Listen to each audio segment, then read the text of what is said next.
భయము పుట్టుచున్నది, దేవా నన్ను మన్నించుము, నా బ్రతుకు మార్చుము.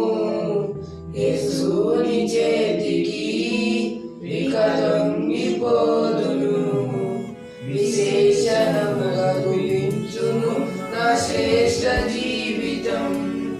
యేసుని చేతికి ఇక లొంగిపోదును, విశేషముగా రూపించును నా శేష జీవితం. నా బ్రతుకు దినములు లెక్కింపనేర్పుము, దేవా ఈ